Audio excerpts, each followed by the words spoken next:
L'urbex, une pratique qui ne date pas d'hier. Effectuée dans l'ombre par femmes et hommes de tout âge, mineurs comme majeurs, l'urbex consiste à explorer un lieu abandonné en zone urbaine. Elle est popularisée depuis peu et est devenue une forme de tourisme à part entière. Mais cette activité qui fait fureur se démarque par son illégalité. Quelles en sont les limites légales?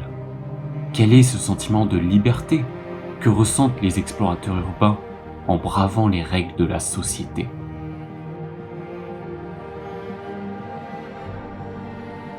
Et pourquoi l'exploration urbaine est-elle tant appréciée?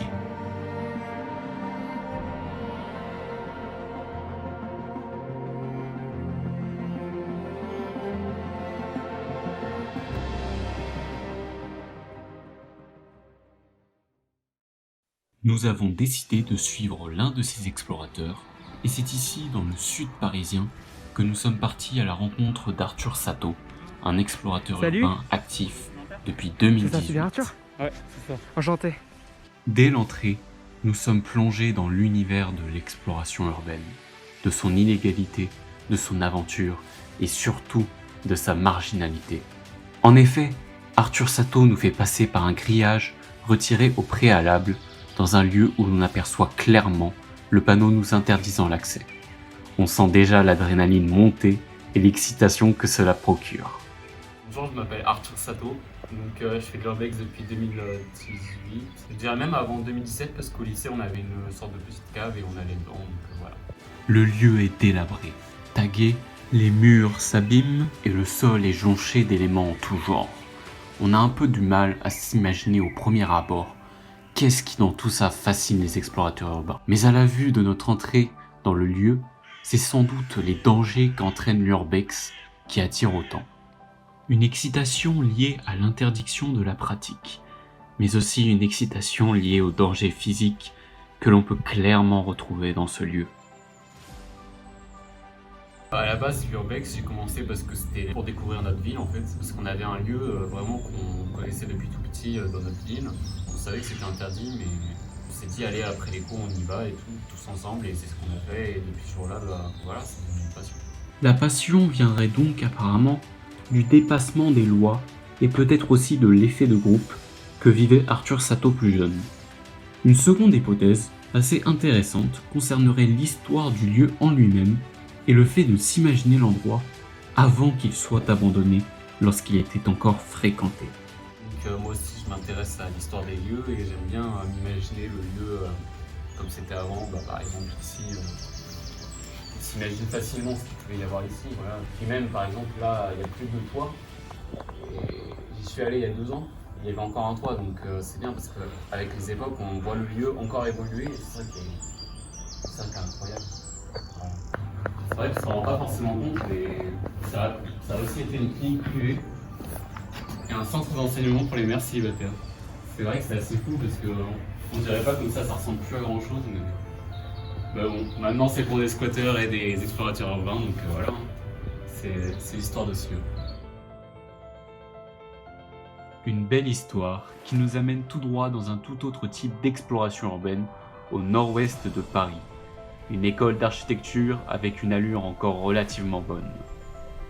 Ce bâtiment, à l'architecture atypique, est constitué de multiples étages. On y entre par un rez-de-chaussée complètement vidé où l'on se sent libre et bien. Cet escalier en colimaçon est le principal élévateur de ce bâtiment et permet d'accéder facilement à tous les étages. Nous voici au premier étage. On y retrouve de jolies vues sur les amphithéâtres du rez-de-chaussée, mais aussi de très belles fresques réalisées par d'autres explorateurs urbains avant Arthur. Entre les divers étages, nous nous sommes baladés à travers couloirs et salles en découvrant ces décors qui sortent de notre quotidien. En plus de l'ancien lieu abandonné, on se rend compte de la présence des explorateurs urbains avec tous les tags, inscriptions et fresques qu'on y retrouve.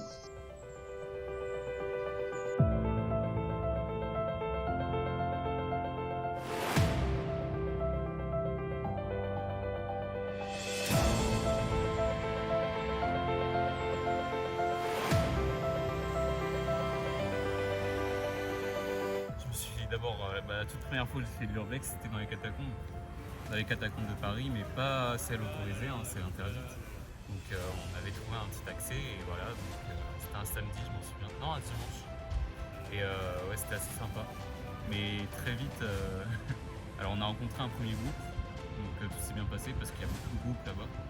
Et au bout de, allez, 200 mètres, on est tombé sur une embuscade de la police qui nous prenait de. En fait, parce qu'il y a plusieurs couloirs et ils nous ont pris d'un couloir qui était perpendiculaire. Donc ouais, on s'est fait choper, mais on était encore très jeunes, on avait 16 ans. Donc à ce moment-là, ils nous ont demandé nos prénoms et on a donné des faux prénoms. Enfin, un premier d'abord a donné son vrai prénom, puis un il s'est dit allez, on va mettre un faux prénom, et tout le monde a, quand ils ont vu la liste et l'endroit où inscrire le prénom, ils ont tous changé leur prénom et c'était assez improvisé du coup. Commencer l'exploration urbaine avec comme première fois une arrestation policière, ça pourrait être vu comme un signe de ne plus recommencer. Pourtant, Arthur Sato depuis ce jour continue l'exploration à travers sa région qu'est l'Île-de-France. Et la deuxième fois, là c'était un peu plus tard, c'était en 2019, et c'était une sorte de laboratoire. Et vers la toute fin, ça commençait à être bizarre parce qu'on voyait des lumières dans le bâtiment, c'est qu'on était seul. Et à la sortie du bâtiment, là il y avait plein de voitures de police et tout, et c'était vraiment la merde. Là on a vraiment le chaud, j'avais filmé ce jour-là et on entend clairement ma respiration. En plus on a eu un blessé de la cour, et c'était vraiment compliqué à ce moment-là. Sans sortir, en gros, j'ai sorti que j'étais un youtubeur et qu'on tournait ça pour une chaîne YouTube et qu'on n'était absolument pas des youtubeurs.